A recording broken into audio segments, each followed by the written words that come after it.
O agronegócio exporta 79,3 bilhões de dólares no primeiro semestre de 2022, batendo recorde de lucros para esse período em toda a história de exportação do agronegócio.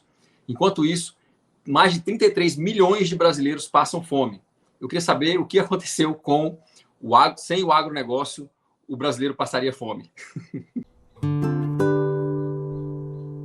Gente, eu estou preparando mais conteúdos e mais cursos novos e eu gostaria de ter ainda mais companhia nessa jornada com vocês. Então, para garantir que a gente vai manter a comunicação, sem redes que lucram com a vulnerabilidade, a dependência e a censura, eu peço que vocês entrem para o canal do Telegram e também para a mala direta do site. Enquanto isso, enquanto a gente fica aqui nessa rede, eu peço que vocês façam todo aquele esquema. Ativa o sininho, se inscreve no canal e manda uma referência para a sua rede, para os seus amigos, comentando sobre o conteúdo. Isso ajuda muito e ajuda a quebrar o algoritmo, inclusive. Vamos para a notícia. As exportações brasileiras do agronegócio somaram 79,32 bilhões de dólares de janeiro a junho, alta de 29,4% ante o primeiro semestre de 2021 e valor recorde para o período. Puxados pela alta de preços dos produtos, disse nesta quinta-feira o Ministério da Agricultura. Os preços tiveram um avanço de 27,7% no acúmulo do ano até junho. Com o desempenho, o agronegócio representou 48,3% das exportações totais do país nos 6 primeiros meses de 2022. A última notícia que a gente comentou aqui foi sobre um relatório do portal de notícias De Olho nos Ruralistas, que denunciava que várias corporações do agro mantiveram mais de 278 reuniões com o alto escalão do governo Bolsonaro.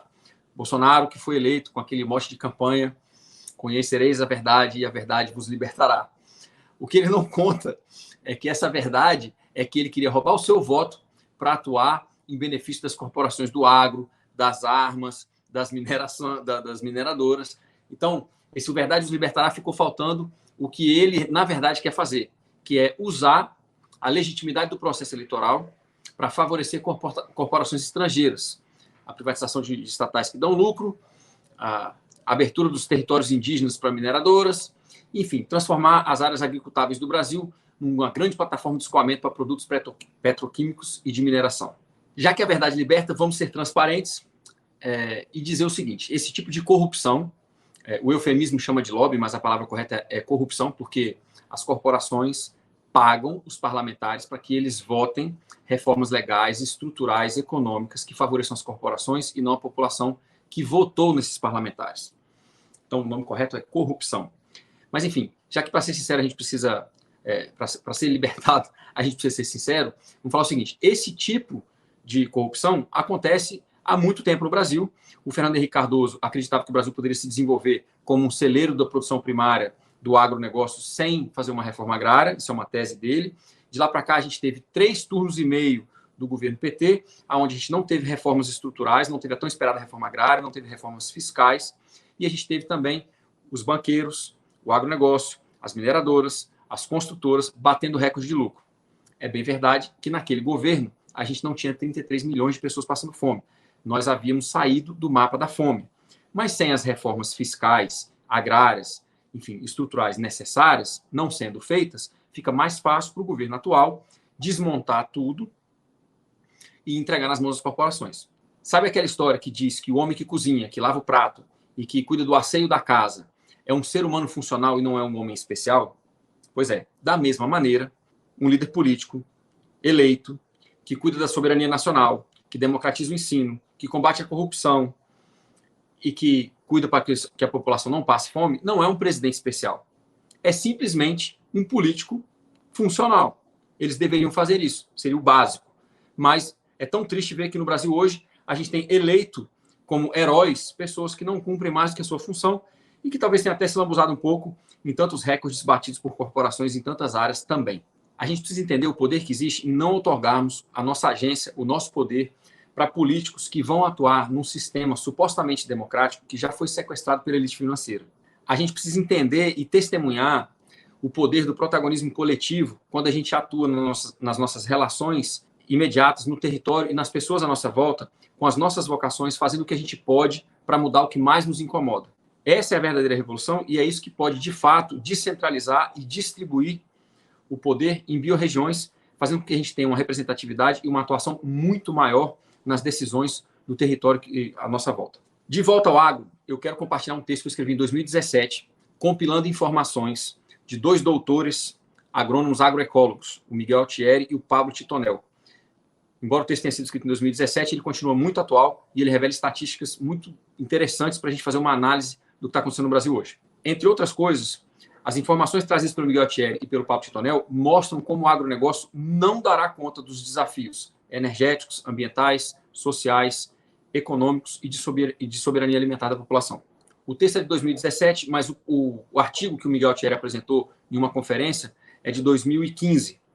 E nele, o Miguel Altieri explica que o desafio imediato que a agricultura sofre é como aumentar a produção alimentar para dar conta da população que cresce enquanto regeneramos os ecossistemas que já degradamos até o momento presente.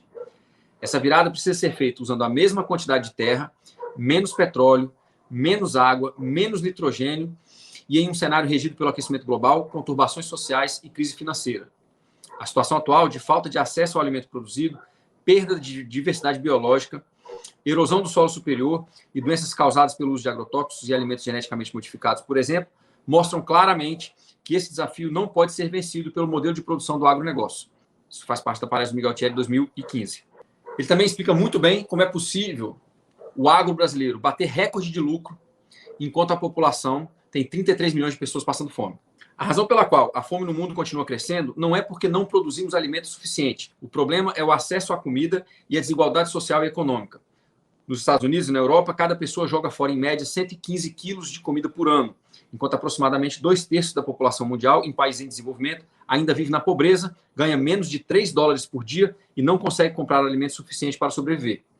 A razão verdadeira por que temos fome no mundo é porque a agricultura é controlada por corporações.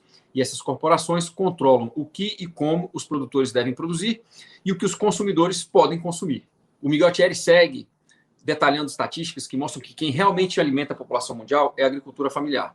Além da produção de alimentos pelo agronegócio só alimentar 30% da população mundial, ela usa de 70% a 80% das terras aráveis, 70% da água e 80% dos combustíveis fósseis usados na agricultura.